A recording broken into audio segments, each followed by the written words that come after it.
Good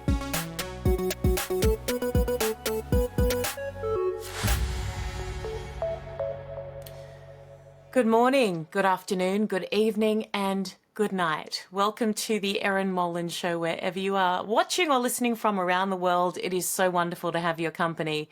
Lovely to be back in the studio as well. Mind you, Italy last week with my 7-year-old was absolutely beautiful. But we are back into business now. It is a massive show coming up for you. My special guest, Eli Sharabi. He's written a new book called Hostage. Why? Because he was one for 491 days, thanks to Hamas. He was a father too. They stole his 2 children, murdered his wife as well, all dead. He didn't know whilst he was in terror tunnels. They used it as a way to hurt him even more. Are they alive? Are they not? It was torture. This man's story is heartbreaking, absolutely, terrifying, but also incredibly inspiring. How does anyone survive that experience? I asked him at the end to tell me about his wife and 2 daughters, not about what happened to them on October 7, because that's their main story now. No, I wanted to know about them before terror stole their lives. And he breaks down in this moment, and yeah, it's really hard to watch and to listen to, but it is so important that you do, and please share. We talk about hostage numbers all the time, and it dehumanizes them in a way. I don't think people are always acutely aware that these are human beings, real people with real families, real stories. I know most of you watching are aware of that, but for a lot of other people, please share. If you share one episode, please let it be this one. Send them the podcast, send them the link. People who might not be that engaged, and say, just watch this story. It's a human story. Let's get into the headlines before I bring that to you. And Donald Trump has just helped the Navy celebrate their 250th birthday with the beautiful First Lady, Melania Trump. It was really funny when he got up onto stage to speak. You compare it to last week, when he and Pete Hegseth, the Secretary of War, got up to address the top brass, the stuffy generals, the rear admirals, all the top dogs in the military. And Donald Trump made the point, he's never been in such a quiet room. I've never walked into a room so silent before. This is very... Don't laugh. You're not allowed to do that. You know what? Just have a good time. And if you want to applaud, you applaud. And if you want to do anything you want, you can do anything you want. And if you don't like what I'm saying, you can leave the room. Of course, there goes your rank. There goes your future. And then contrast that with these blokes. I loved it. Have a look. God bless the United States Navy.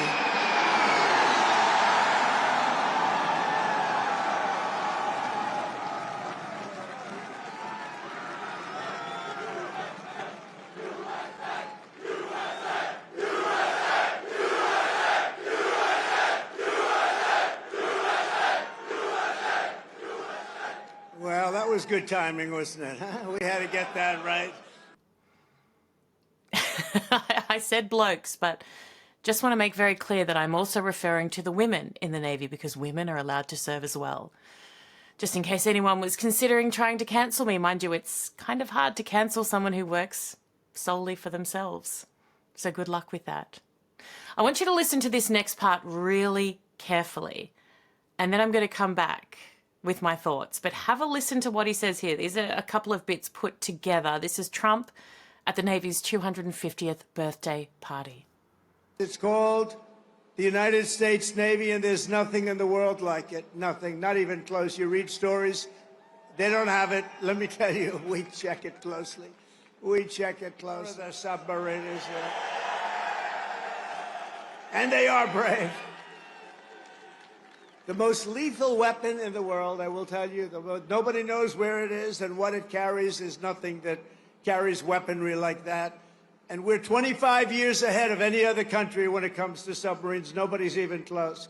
Now, this is key, really key, the 2 points that he is making here. And let me remind you of China's massive military parade that they had recently.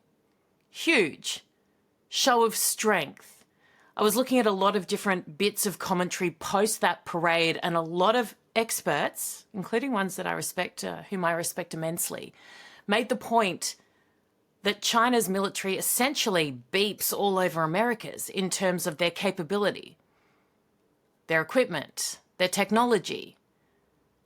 But Trump is making a very important point here, not just in the submarines, and he says we are 25 years ahead, but when he says, regardless of what they say or what we write, no one even comes close to America's power when it comes to their lethality of their defense force.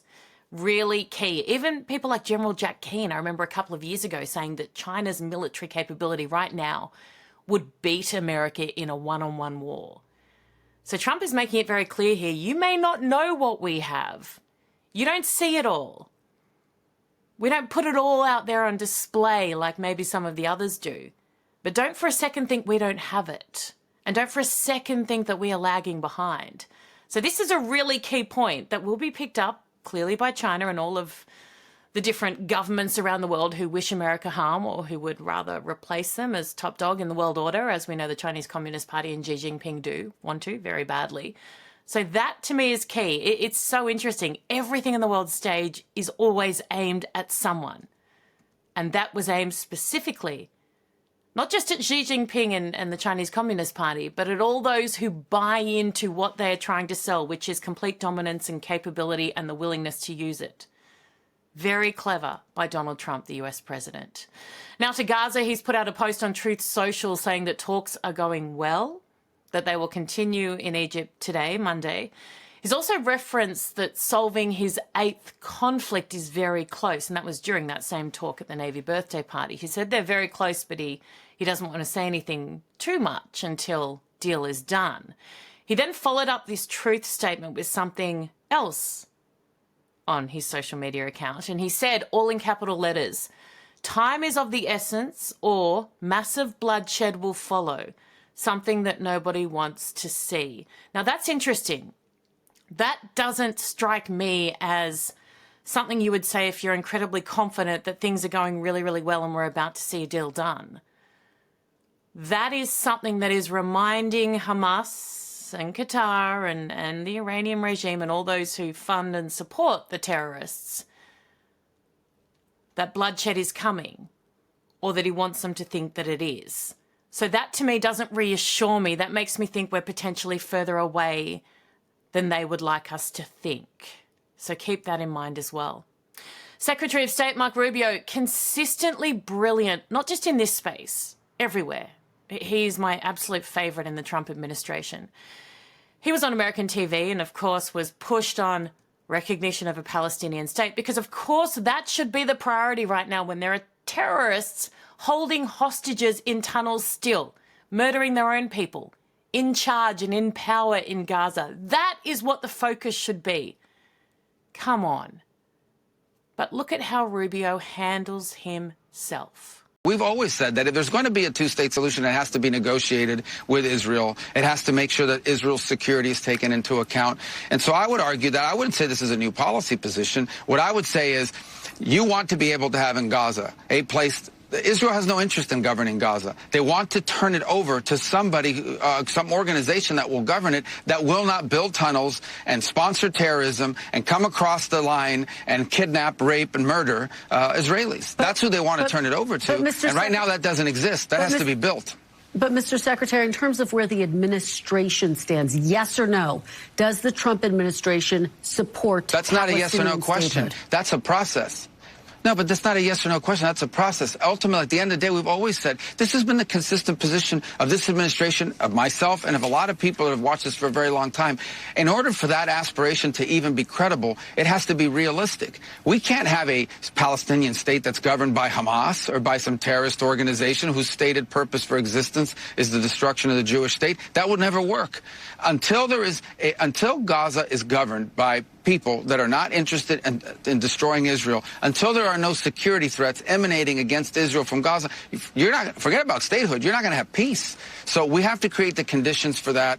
That's going to take a while, and that's going to be part of what these negotiations are about in the days to come. But right now, the priority, number one, is to get the hostages released. If we can't even get an agreement on the hostages being released, you ain't going to have long-term peace here. So let's get that piece done. It's the most important, and then we can move to phase two, and it'll give momentum to the rest of the effort. But this is not going to be easy. No one said this is going to be easy. We are dealing with something that's been going on for a very long time. Now, Rubio is superb. Superb. And I know that JD Vance, the Vice President, is the anointed one, but really, you won't find better than Rubio. And I'm just going to be honest with you, I always am. JD Vance worries me. The Tucker Carlson stuff worries me. It's been said that JD Vance owes his political career to Tucker Carlson. That must feel like one hell of a debt to pay. Tucker's son works for JD. Now, Tucker is so unhinged regarding the world, so compromised. This close association worries me. I'm not going to lie, it worries me. I'm yet to see anything from JD Vance regarding this particular topic that fills me with confidence. And no, this is not the only thing that matters in the world, I understand that, but it's a huge part of it.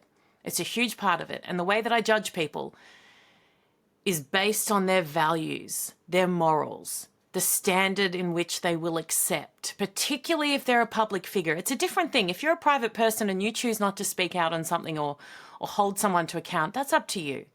That's up to you. But if you are in a position like he is, and you are silent regarding people close to you on things that matter, that worries me. And wow, what a segue. Whilst we're here, let me just touch on Megyn Kelly. I know what Hamas does, trust me, and I've been covering it. But that doesn't mean that the devastation and destruction can go on forever. And Israel's now taken out Hezbollah. It's decimated Hamas. It had a war with Iran that we almost got dragged into, in more full flower. It's time to wrap it up in this American's view. I am entitled to that opinion, and I will not be shamed out of it by being called an anti-Semite. Now, as for my decision to platform Tucker, too bad, too fucking bad. I love him. We're friends. I don't think he's an anti-Semite at all. Don't listen to all of Tucker's shows. I don't listen to all your shows. I don't really care. I think Tucker's a very important, valuable voice in the national conversation. I'm thrilled. Do you think he has a platform? I think Candace is apart from Tucker. I don't know her. I don't really know her that well. Although I will tell you, we recently had a very nice exchange before all this. And I was just reminded in my own head that Candace is a young mom of like 3 young kids.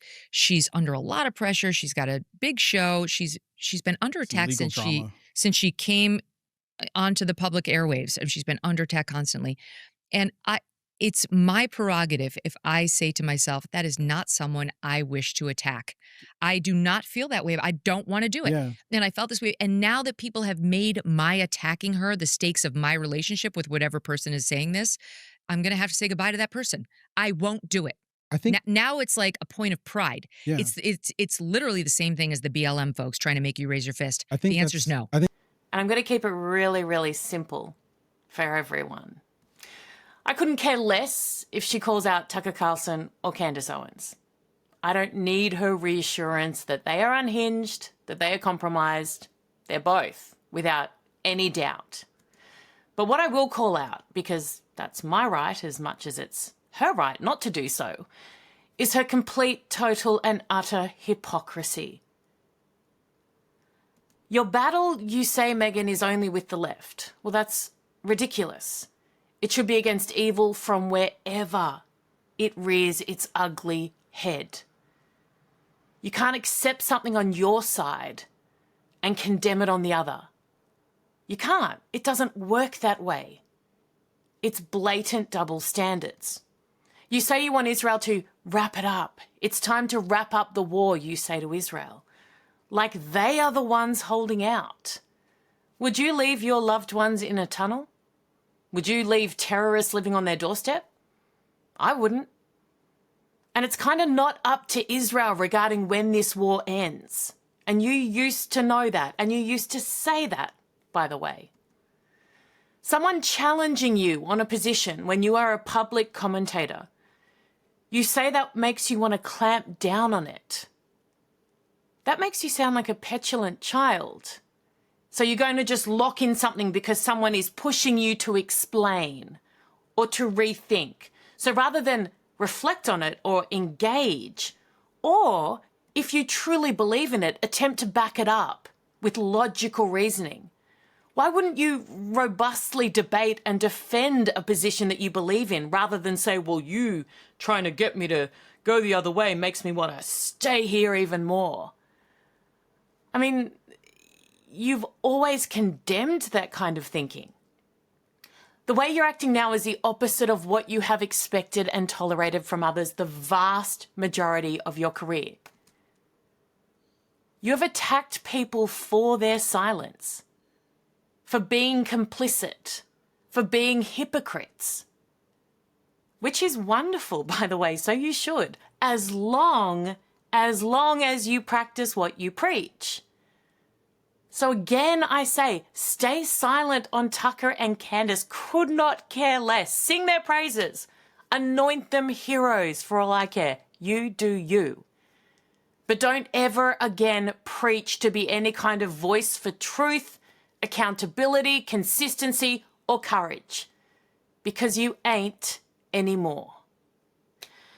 And finally, to the United Kingdom, where Jews have been murdered, and anyone acting surprised is an idiot or evil. Take your pick. My heart breaks for the Manchester community, for those who lost loved ones. I watched completely devastated as all of this played out. For peace-loving people who just wanted to pray. And yes, peanut gallery, peace-loving people. They are. They are. Any war they are involved in is because they've been dragged into it, forced. It's never been a choice. And this is in direct contrast to the radical jihadists who try to kill them constantly and succeed far too often. Why? Because these people who preach hate and death and kill, they are mollycoddled. They are appeased. They are supported. They are excused. They are uplifted. They are encouraged. Side note, by the way, how in Britain are people pursued by police for reading a tweet? Yet the father of this murderer posts his praise for October 7 and is completely left alone. Someone make that make sense for me, please. And it's not just the government, by the way, though PM Starmer's disgraceful lack of leadership, I hate using that word in the same sentence as his name, that would have been enough. But the media, who are not just a mouthpiece for Hamas, because they are, and all those passionate about doing its bidding, but the most powerful proponents in attempting to convince the masses that good is evil and evil is good. Something I once thought to be unthinkable in my lifetime. So take a bow, all of you. But go low, BBC, particularly. You excel here more than any other. And what a stain that is. It is a permanent stain. Rotten all the way through. Never, ever, ever, ever to be taken seriously ever again. May you, the BBC, become completely irrelevant, and when the dust settles, may those who led you here be held to account for the greatest failing in media morality I have ever seen. Tommy Robinson has been invited to Israel by Amihai Chikli, the Minister for Diaspora Affairs. And wow, this has divided the masses. Divided the masses. Let me just say this. I'm going to keep it brief. I've got to get to my main interview. I was initially worried about having Tommy Robinson on my show. I've been a voice that has stood staunchly with Israel and with the Jews. But I've also been a voice that talks often about having lived in Indonesia, the country with the world's greatest Muslim population. I've spoken of my love for the vast majority of people there. I was worried. I had him on the show, though, because free speech. I wanted to know for myself. And I was so impressed by him. And yes, he has a past. Yes, he has done wrong. Yes, he's not the most polished bloke out there. I get it. I get it. But you know what? Relax the purity test. We are in the fight for our lives here. We, not just Israel, the West, we are in the fight for our lives here. You cannot expect perfection in everyone who stands with you. And I'm not saying that you accept the dregs or that you suddenly lower your standards because you're desperate. You're not. Screw that. But relax the purity test. Tommy Robinson stands with you, despite all that has gone on before. And he also resonates with a hell of a lot of people. Millions and millions and millions of people who are not Israeli, who are not Jewish. And he stands with you. So let's relax a little on expecting perfection. And let's allow someone who makes a choice to, it doesn't benefit him, who makes a choice to have common sense in the most obvious of ways and allow him to do some of your bidding because he believes in it and it's right and it's the truth. Now, just another quick thing whilst I speak of people being divisive. We've just discovered Wednesday in my household, the show, the Addams Family series, starring Jenna Ortega. Now, why must everyone in Hollywood ruin everything? I was really enjoying it. My daughter and I were watching it. She was pretending to be Wednesday in the car, basically giving me nothing, being surly all the time, telling me to sod off. It was really entertaining. And then I saw this. She says, I'm quite gravitated towards the people of Palestine and the way they speak up and the way they continuously use their voice. I'm quite gravitated towards the people of Palestine and the way that they speak up and, the way that they're continuously using their voice no matter... Jenna, come on. The way they continuously use their voice? Their voice? I'll tell you who actually uses their voices. And that's the families of the hostages trapped in tunnels for 2 years. Might you consider gravitating towards them, potentially? The terrorists who murdered, raped, kidnapped, well, they didn't recite poetry to do it. They used bombs and guns and knives, not their voices. And they're currently in control in Gaza, by the way. They represent that region. They were voted in. Just bloody act so I can enjoy one series without having to have it confirmed because I assume you are, but without me having to know that every person in every movie I watch is a complete flog. Please. And speaking of hostages and the people who are using their voices to try and get them freed, this is an opportune time for me to introduce my guest today, former Hamas hostage Eli Sharabi. On October 7, he was brutally kidnapped and held by Hamas for 491 days. He survived solely for his wife and his daughters. He promised them as he was being dragged away that he would come home. What he didn't know until his release was that they had been killed, shot just moments after he was taken. The images of his release in February this year are haunting. There's no other way to describe them.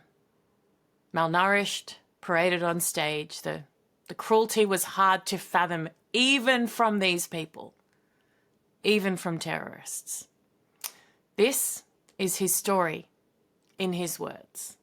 Eli, I want to start by welcoming you to the Erin Molan Show and thanking you so very much for joining us. Thank you very much. It's my honor. How are you? I'm fine, getting stronger by day, and rebuilding my life. How do you function day to day? Is there something that you say to yourself when you wake up? Is it automatic for you, just how you're built? How do you put one foot in front of the other?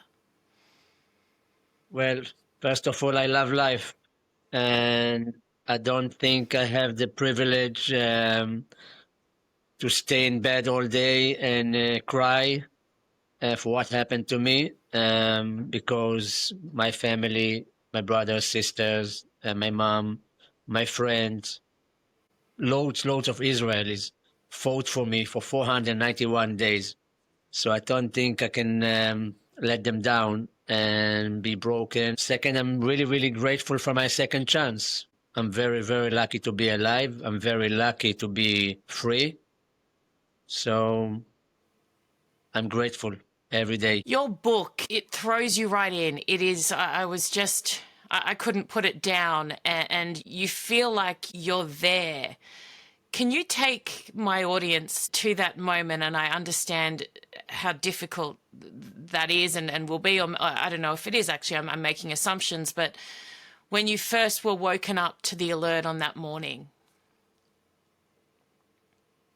Well, it started, first of all, in really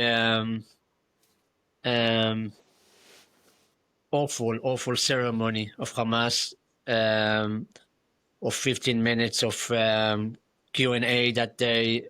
We've made a rehearsal about that for 3 hours before this ceremony. And they passed us to the Red Cross. And from Red Cross, they passed us to the IDF. And and the IDF, this woman, the social worker, just met me and introduced herself, and have told me that my mother and my sister waiting for me in Reim base, and I've asked her to bring Noya, Lian, and Yahel, and she told me that my mother and my sister will tell me, and of course, you don't need to say anything anymore. Of course, the worst thing that happened to me, and they've been murdered. And it's something I've thought about, all these 16 months, that it's there are chances that it will be this scenario for me. But I really hope, and I actually survived for this moment just to meet them.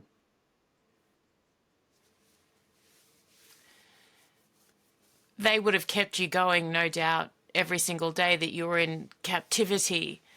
What did it feel like to then be told, or to know by, I guess, omission, that they wouldn't be waiting for you on the other side? Did you still want to go home?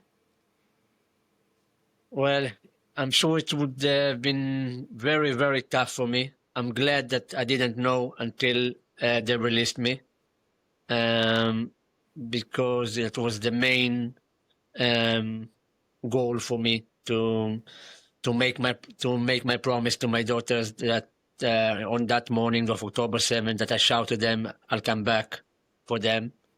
And I'm really glad that I didn't know until the day I was released. And if I would known, I'm sure it was very tough to survive this hell. You mentioned when you yelled out to them, that was as you were being taken hostage on the morning of October 7. Can we go back to that moment? And I guess what struck me in reading your book and your account of this was that you were all in your safe room, and it wasn't like suddenly they came in and you had no idea something was happening. You were reading alerts, you were watching the news, you were seeing images from the Nova Music Festival on your phone already. You were hearing from other people in your kibbutz about mothers being shot. you knew what was coming. I mean, every scenario is horrific, but talk me through that. It was 4 hours in a safe room that looked like forever for us. Every minute was very stress, and we understood. We didn't want to believe, but we understood. They were on their way to our house as well, to our neighborhood, and and that was actually the moment me and Liane got the decision that we are not going to fight with them, because we want to protect our daughters. And we were sure, we presumed that I will be kidnapped and they will be safe with their British passports. And I was sure until the day I was released that this scenario was happened, really. And they are safe because they're British passport, and they left them on their own. And but actually, I understood a few days later, after my release from the IDF, that they've been murdered 5 minutes after they kidnapped me. You talk about that last look at your daughter's faces and the fear that you say will never leave your mind. Is that still a daily memory for you, or can you replace that with the more beautiful memories, or how does that work? Well, good question. Most of the time, I remember them smile and laughing and happy. But, sometimes, yes, this fear in their eyes was unimaginable. And I promised myself, I promised the other hostages, I promised to the captors as well, Hamas captors, that the moment I arrive to Israel, I'm taking Liane, Noya, and Yahel, and we move back to London, and we are going to live there because I'm not agreed to see this fear again in their eyes. Unfortunately, I couldn't make it, and I will be all my life, I think, I will regret that I didn't do that before moving other place. I know what a lot of men are like. My dad was in the army, an incredibly brave man, an amazing man who fought and would have given his life to protect his people. And he would always say, my job is to protect you, to our family. Do you struggle with that element? Because there's nothing you could have done, nothing, but do you struggle as a father, as a husband with that part of it? Of course. Yes, I failed to protect them, that's for sure. Nobody will change it. I know it wasn't in my control, but still I regret that I put them in this jeopardize, and risk that kids doesn't have to be in this area, and to have this risk for their life. And something I will regret until my last day, that's for sure. And I ask myself why I survive and not them. I ask why I survive and not my brother. And I ask why I survive and why I'm free, and still my friend Alon Oel is still there. So all this year, it's like you blame. It's like the victim blame that I feel, and the survivors blame. So it's nothing I can do about that. Yeah, I mean, you have people far more qualified than me to tell you how you should shoulder no blame whatsoever, but I understand where you're coming from. I understand. Something that struck me, and I'm an Australian, I'm Catholic, I'd never been to Israel prior to October 7. When I went to watch the vision from that day, it wasn't so much what they did to your people, and that was horrific. I'd seen my dad fought ISIS and Al-Qaeda. I'd seen awful things. What I'd never seen before was the level of enjoyment that they exhibited through their evil, and that's what scared me more than anything. I think that's what I struggled to comprehend, was how people could slaughter and smile and laugh. And you talk a little bit about this in your book. Can you give my audience an insight into the people who did this? That's jihad. They don't care about anything. They don't care about life. They have no value for life. They asked me more than one time in captivity, why do you think Muslims love death and you, the Jews, love life? And I couldn't really answer them without to piss them off. And so, and this is jihad. Well, the moment they took me out from the house, and I've seen 150 terrorists in our neighborhood getting in and out from every house, and happy and joy and filming themselves and celebrating. And in the meantime, killing kids and women and men and old men and raping women and daughter and young women. And that was awful thing. You can't really describe these things, and to think that a human being did it. So for me, they're not human being. You say that the second you realized you were being taken into Gaza, you went from, whatever mode you were in prior, and I can't imagine it wasn't just complete fear, not for yourself, but for your family, into I must now survive this. That was your focus, was just surviving to get back home to your family. What was the hardest part of surviving your captivity? What was the most traumatic, most difficult thing? Oh, definitely. Well, first of all, we've been chained for 491 days in my hands, in my legs. Sometimes it tore my flesh, and I've been humiliated daily basis, and from time to time I experienced violence. They broke my ribs. But the worst thing ever, it's the starvation. It's really you can't really understand how hungry you can be, and dreaming about food and imagine food and thinking about food all day, all night. After you eat a bowl of pasta, and waiting for the next meal for 24 hours. It's awful thing. And if it happened 1 day or 2 days, it's okay. It's happened to me for 6 months, day by day. And on October 7, I was to be 70 kilos. And I was released on February 8, 44 kilos.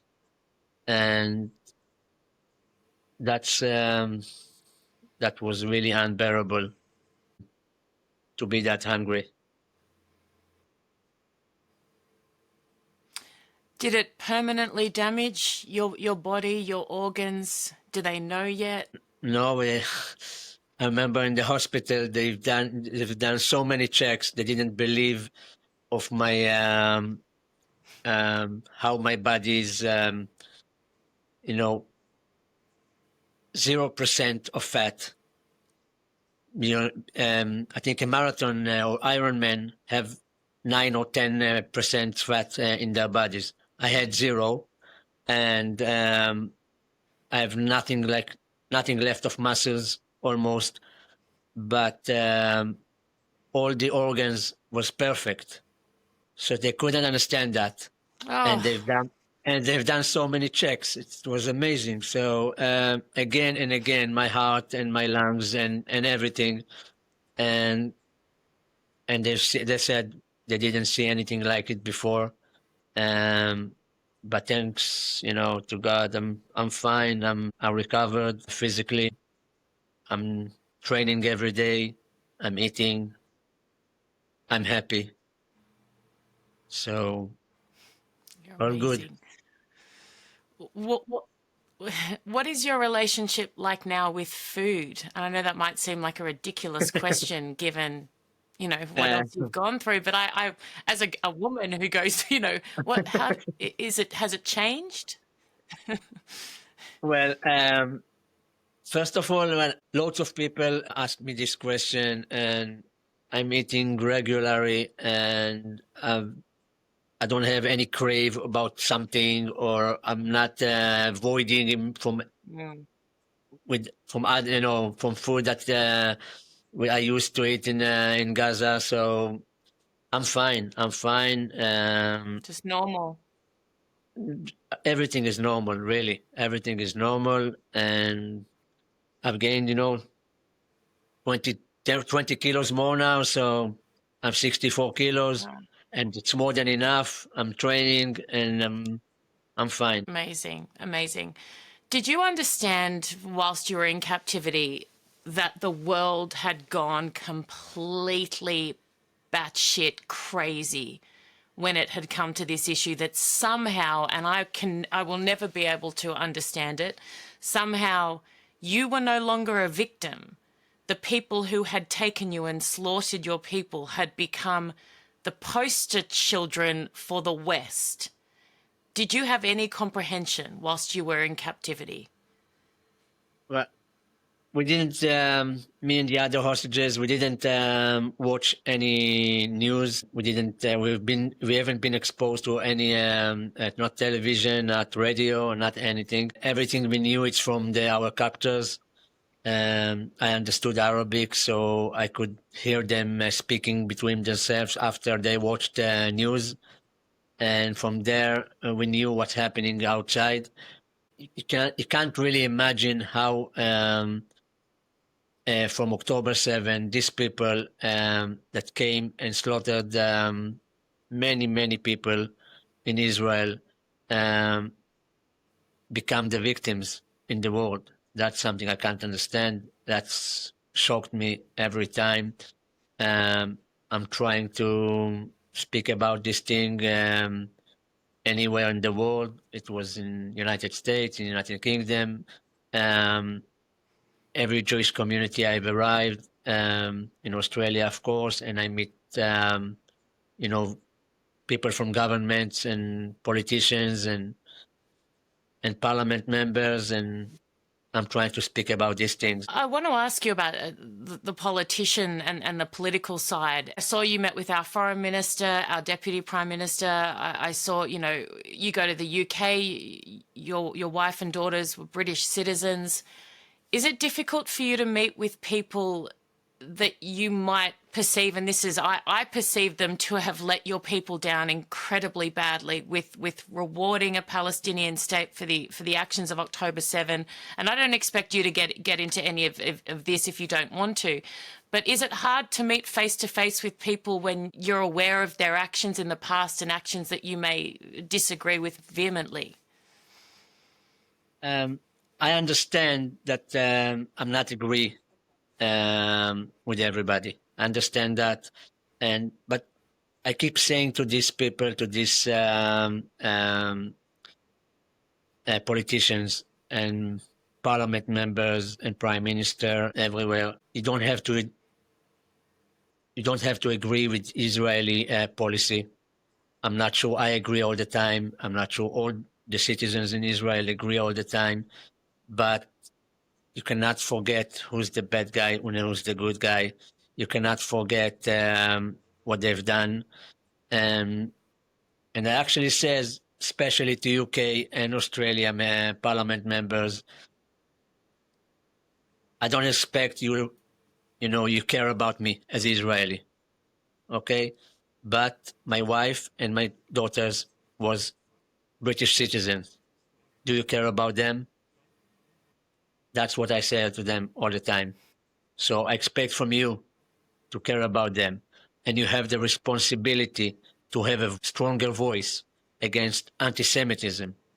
There's no way in 2025 Jewish around the world will be afraid to walk in the street and to suffer from hate crimes.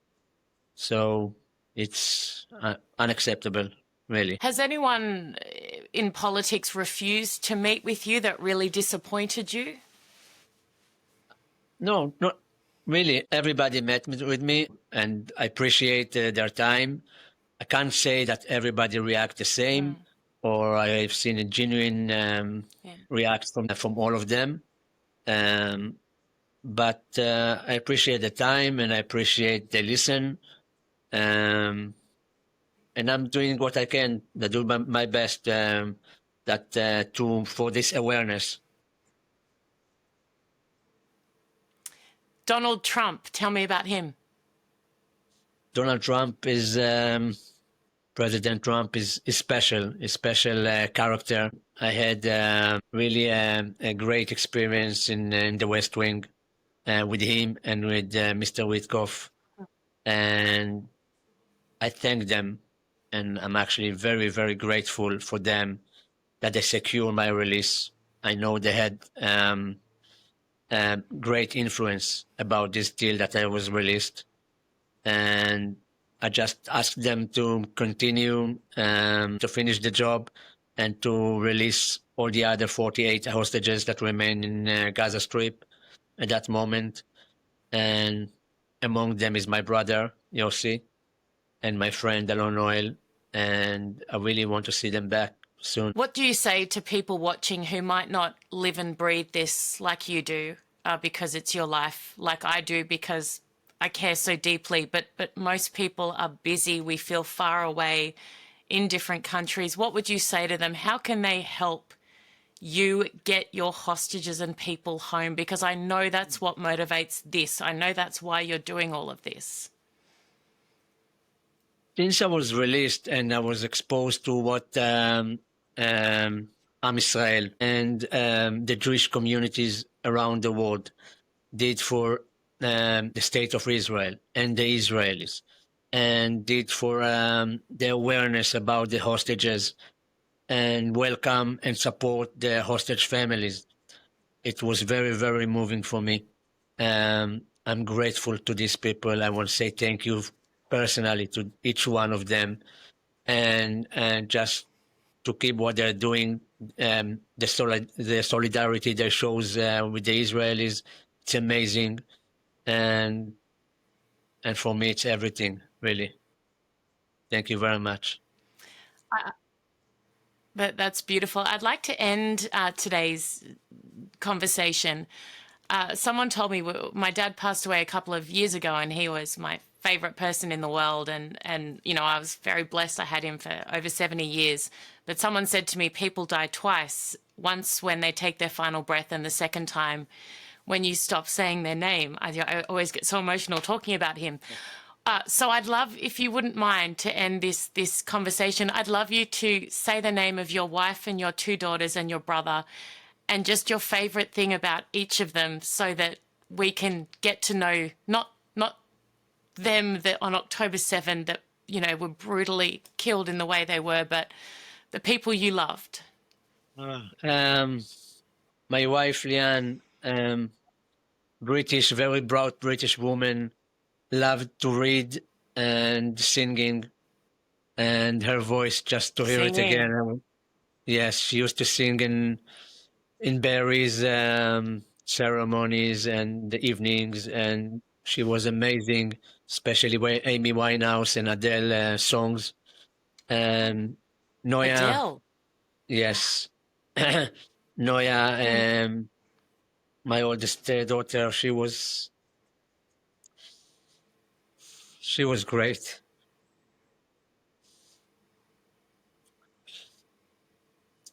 She used to volunteer with autistic kids. Oh, wow. And she was all heart. Yeah. Yeah. And Yael, Yael liked everything extreme. She liked to jump from airplanes. Oh my gosh, that's crazy. and scuba diving, and we did the scuba diving together, and playing soccer, and she was amazing. And and my brother Yossi was all the time supportive and loved surfing, and I'm sure we'll bring him back home. And I have no doubt. His wife and his 3 daughters will have a grave to cry on. Ellie, you're amazing, and I'm so grateful. Thank you so much for sharing, and my heart breaks for you, but it also sings for you, because I know why you were kept alive, and it's to do the work you're doing now, and your life will never be the same, but it will be rich in many ways, I have no doubt. So thank you so, so much. Thank you. Thank you. Thank you very much. Absolutely. He's incredible, isn't he? Gosh, that last bit just, it gets you, doesn't it? He is amazing. And God help us praying that we can tell more stories from more released hostages very, very soon. Let's hope to God we get them back soon. Time now for fan feedback. And I always make this point. If you are engaging, if you are watching, you are a fan, even if you hate me passionately. Like Good Lord, who commented on the podcast. If propaganda and a mirror made a child, it would be this podcast. Narcissistic and devoid of facts. An outrage merchant with relevance deprivation syndrome, espousing every far-right talking point known to man. It's actually beautiful. I really enjoy that. I wonder if he's single. Good Lord. Oh, actually, Good Lord is the title of the comment. I thought that was his name. I thought maybe God had come down, and then I thought, God doesn't think very highly of me. Okay, his name is Naded. Naded L, not Good Lord. I like Good Lord better, to be honest. On Trump, Anne has said, as a retired school teacher, it would annoy me no end, those who would just follow the crowd, the sheep. More intelligent to make up your own minds, go our path, leave the sheep behind. Yes, Erin, this is talking about all the people who just hate President Trump blindly. The best president, not the breast, the best. The best president ever. And that actually, someone commented, it's my last one to put on here. Where is it? After all this time, this is from Andrew Wickham. After all this time and all that flashing, only 1.1 thousand followers. And then he does this emoji. Telling. Well, Andrew, I've got nearly 100,000 subscribers. I get millions of views a month. And that's just on YouTube. On socials, I've got hundreds of thousands of followers. And I get millions of views on X, TikTok, and Instagram. So I don't know where 1.1 thousand comes from, but clearly it's working. Or maybe they actually just enjoy the content. Maybe they're smart. Maybe they have common sense. Maybe they see value in the substance that I provide. Maybe. And on the interview I did with Yunus, who is wonderful, who talks a lot about Iran and also kind of said he would be open to leading Iran one day, a lot of love for Reza Pahlavi. A lot of different people coming in on this. Bobby says, long live Reza. 80 million Iranians love him. He's the only choice. Monira says, Crown Prince Reza Pahlavi is the genuine representative for Iranians. Iranians love him. He is the message of prosperity and freedom for Iran. And SB says, long live King Reza Pahlavi, freedom for Iran. Miga with our beloved king. Gosh, I pray for the people of Iran as well. May their time be soon. May their time be soon. Love you all. Share this interview with friends, with family. Send a link, send the podcast. Let people know how real the hostages are, why they must support their release. Love you all. Thank you for watching and listening, and I'll see you tomorrow, same time, 6 a.m. ET, but of course you can listen and watch whenever you like. Thank you. Take care. See you soon.